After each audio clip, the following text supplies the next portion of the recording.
Hello বন্ধুরা, study motivation YouTube চ্যানেলে তোমাদের সকলকে স্বাগত। আজকের আলোচনার বিষয় হলো বাংলা রচনা আমার প্রিয় বই।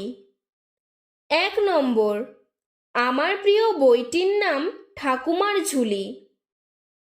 2 নম্বর, ছোটবেলায় আমি ঠাকুমার কাছে বসে নানা ধরনের গল্প শুনতাম, তাই বাবা আমাকে কিনে দিয়েছিলেন এই বইটি। 3 নম্বর, বইটি পেয়ে আমি যে কি আনন্দ পেয়েছি তা ভাষায় প্রকাশ করা যায় না।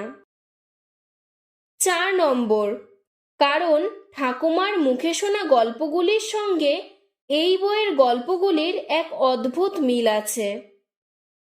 5 নম্বর, নানা ধরনের রাজপুত্রদের কথা, ডালিম কুমার, নীলকমল, লালকমলের কথা পড়তে আমার দারুণ লাগতো।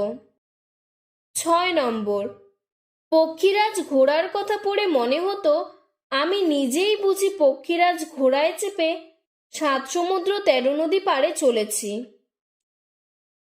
7 নম্বর, আমার মনকে সবচেয়ে বেশি আকর্ষণ করত এই বইয়ের রাক্ষসদের গল্পগুলি।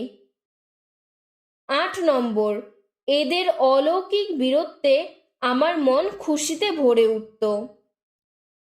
9 নম্বর, তাছাড়া বইয়ের সুন্দর সুন্দর ছবিগুলিও আমার শিশু মনকে আনন্দে ভরিয়ে দিত।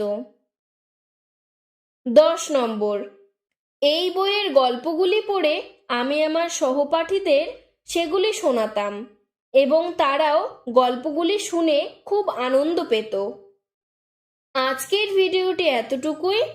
তোমাদের যদি আরও এরকম অন্য কোনো রচনার প্রয়োজন হয় আমাকে কমেন্ট বক্সে জানাবে, আমি সাহায্য করার চেষ্টা করব। ধন্যবাদ।